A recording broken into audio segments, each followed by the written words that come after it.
Thank you. So obviously I have a financial interest in this talk through the RScan device. This is now a FDA approved and CE marked device which can scan in any particular pattern you wish to program in a customized way with 6 degrees of freedom, and it's a high frequency ultrasound scanner. So, you all know that we can do high frequency ultrasound scans of the cornea and delineate each of the individual layers, but this talk is about what we can do behind the iris. And of course, we know that OCT images the lens very nicely as well, but it doesn't get behind the iris into the posterior chamber. And we like to think about the posterior chamber now as kind of the dark side of the moon. We kind of know it's there, we operate there, but we never know where we are because we can't image it. The repeatability of this device is extraordinary. It's very, very well engineered. Look at all of the commercially available handheld devices, the Artemis 1, which was a prototype, and now the ArcScan in terms of angle and sulcus repeatability. It's really superb.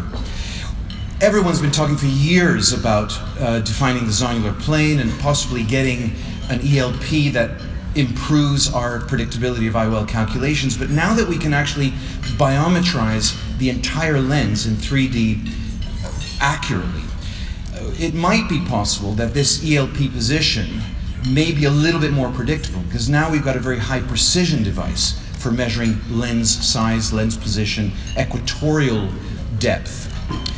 The size of the capsule, of course, might be something important, because an IOL that is rattling around in a bag will be quite different from one that fills the bag, and certainly some that depend on a certain amount of fibrosis and not too much might perform better if we had custom sizing of haptics due to, with respect to bag size.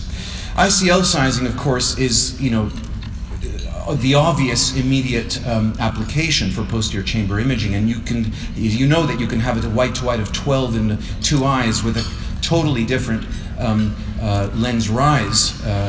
This is because if we compare, for example, the sulcus to the angle, there are eyes where these are equal. There are eyes where the sulcus is larger than the angle. There are eyes where the sulcus is smaller than the angle. There are eyes where the sulcus anatomy is different between the left and right eyes of the same patient. And of course, there are iris cysts and other things back there which lead to, all of these issues can lead to IOL rotation and lack of accuracy in toric ICL. The whole story about using the white to white to predict the sulcus diameter, well, you're going to pick the wrong lens in 38, or the less ideal lens in 38% of the eyes. If you include angle diameter, it'll be 32%. If you multivariate this and include spherical equivalent and all these other things, it only gets down to 26%. If you measure sulcus directly, the chances of picking the non-ideal ICL length goes down to 3%. And this is shown in the study that was published by the late Carlo Lovisolo, who we lost a couple of months ago, where he showed that the accuracy of the volt control goes up significantly, the predictability of the volt goes up significantly, and that half the time a different ICL would have been used if the star calculation formula had been used, compared to using sulcus sizing using his formula. And lastly, I have just one slide just to point out that as we know that epithelium changes after LASIK, we know that you get a myopic regression due to epithelial changes after myopic ablation, and you get a hyperopic shift after hyperopic ablation. And if you imagine that both these epithelial profiles are under the same keratometry, you can now understand why this 3 diopter range between these two eyes can cause huge errors in IOL calculations. So suddenly, cataract surgeons will be interested in the epithelium of the cornea, because it's the epithelial power calculations which will help us really nail IOL calculations after refractive surgery. Thank you. Thank you very much.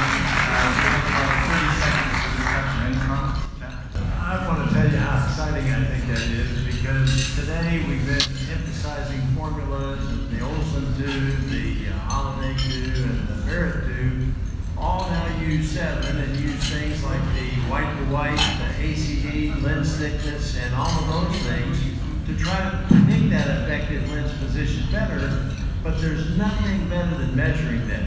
And the fact is that diameter, the thickness, the zonular plane, where that inserts into the ciliary processes, we know ultimately affects the effective lens position, but we've just used geometry from outside measurements and getting a high resolution V-scan that will allow us to actually image and measure those things, there's no doubt in my mind that it'll move us to the next level, and we'll be able to plug in actual measured values into those formulas rather than just guesses and measuring things out on the outside. So I'm very excited about this evolution of measurements, and think it'll help us with all types of lens calculations.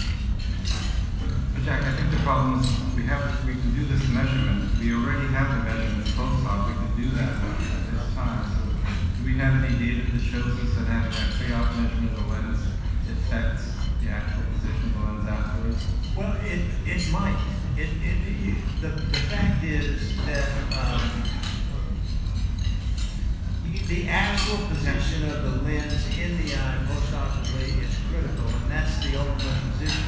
But what I was leading up to is that the model, if you end up with those measurements pre-operatively, there may actually be a bias or an offset in there that actually is better than the actual geometry of the lady.